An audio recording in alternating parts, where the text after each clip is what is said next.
It's beer o'clock on Real Ale Craft Beer. Today we've got a beer from Vibrant Forest, and this is a can of their Altitudes Idaho 7 IPA. This beer is coming in a 440 milliliter can at 6.9% ABV. Now this is a series of beers, Altitudes. They brought out a new one.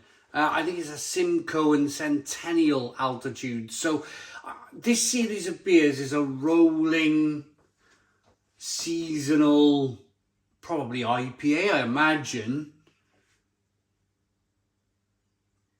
series of beers. They're kind of experimental hop series, as they would have said years ago. Without further ado, let's get this beer out into a glass and see what we get. A little bit of smoke on the can opening. Beer in the glass.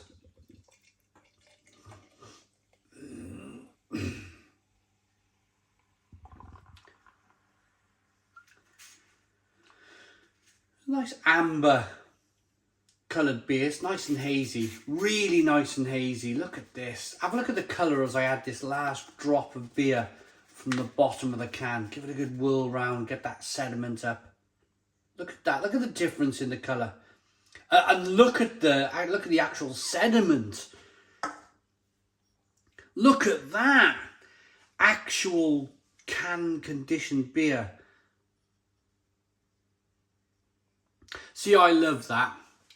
Some very rarely, very rarely, because a lot of us who are drinking craft beer now totally understand that by adding yeast and by adding, letting the beer be completely unfiltered, you're getting all of the flavour from the beer. You're getting maximum attack.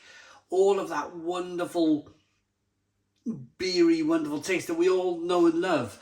It's all in the glass. It's not being filtered out. So there might be maybe 5% of the people viewing this video are probably looking at this glass of beer going, ooh, what's all that kind of sediment in the bottom of the glass there? And then there's 95% of you who are watching are going, that's all right by me. One Finger Whitehead, nice and hazy looking beer. That looks terrific, doesn't it? It almost looks like mango juice.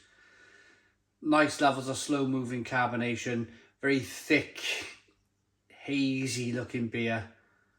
I like the way that the yeast is actually, the way the yeast is fallen, it's actually kind of springing very small amounts of carbonation off the side of that yeast. It's looking terrific.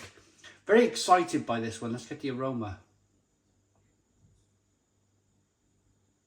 Oh yeah.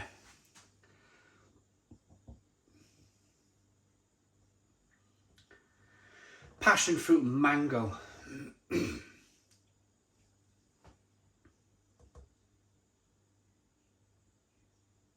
Passion fruit, mango, touch of lemon, touch of grapefruit.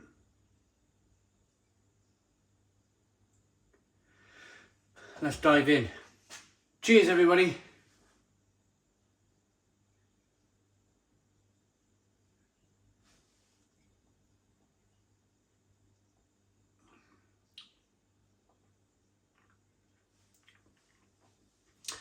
Super rich, super creamy,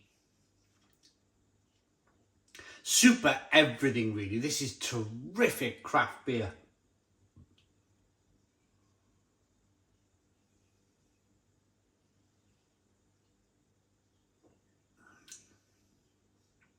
Little sprig of carbonation that pushes the beer on the inside of the mouth. I've got to put this one down. Stone the Crows. Stone the Crows. What a terrific, hand-rubbing, sensational, crafted beer. Really, it's got my saliva glands going.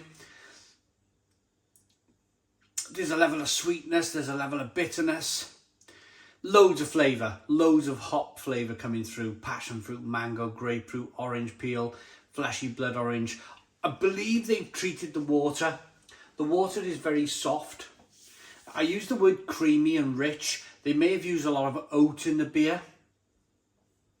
But the way they've nurtured that water. They've conditioned that water to bring it in line with what kind of these craft New England IPA style IPA beers should be these days. In that you're trying to centralize all of the flavors around the hops. So if you have a certain flavor in your water, say a Burtonization, say a Burton water, you're going to want to change that Burton water from tasting slightly fatty, slightly sulfury, awful. I don't like it personally. Awful Burtonization process. Change that from being fatty and slightly terrible tasting water to something nice and soft and spring water like and gentle like, and brewers can do that. Brewers can do that. They can harness their water. They can almost train and bring their water in line so that you're not tasting any harshness in the water, any Burtonization. You're just tasting the hops. And that's the reason why the brewers used such a light looking malt as well. Such a lovely light looking malt and oats, is that they're not going to give you a load of flavour. Yes, they're offering sweetness. So they've harnessed the water, they've harnessed the malt. Alcohol's its own beast. You're going to get a little warming sensation.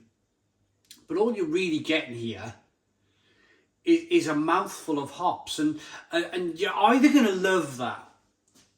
Again, 95% of you who are probably watching this video beer review is thinking to themselves, yeah, this is right up my street. They've treated the water, they've used light malts, they've used some oats.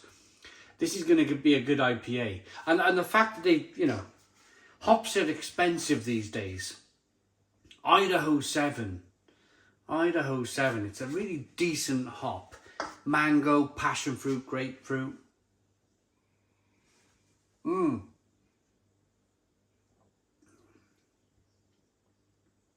Really tasty.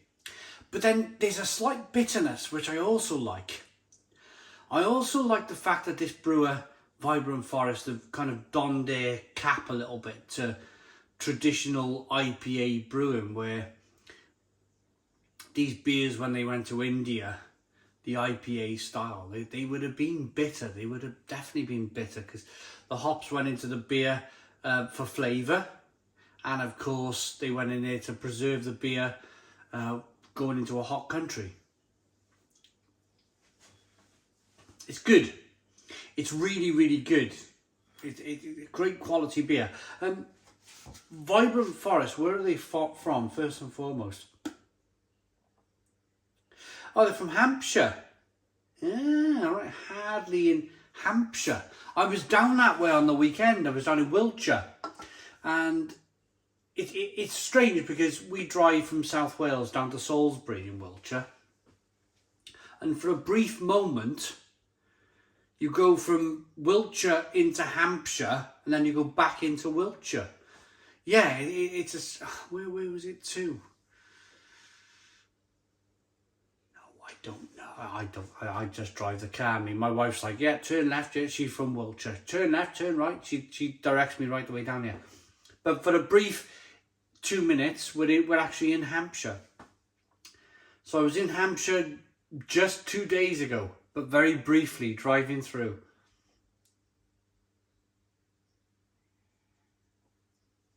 But I imagine they've named their brewery after the New Forest down in Hampshire. Vibrant Forest Brewery, Purley Centre, Hardley Industrial Estate, Hardley in Hampshire. Idaho 7 IPA, brewed solely using Idaho 7 hops. This IPA is full of tropical fruit and pine character with pleasant resinous citrus notes. Bitterness is quite low and fermentation on our house yeast offers a glorious stone fruit flavours. Well, I'm going to say I have definitely found a bitterness. There's a definite bitterness in there, but that's fine with me. Part of the Altitude series where we explore different hops in various IPA recipes. That's a great explanation as to what I was trying to say to you guys earlier on. Drink now, do not age, hops fade fast.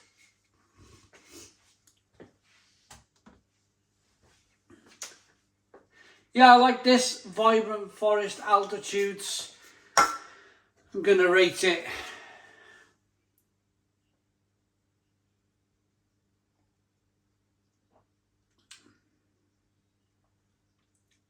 it's decent.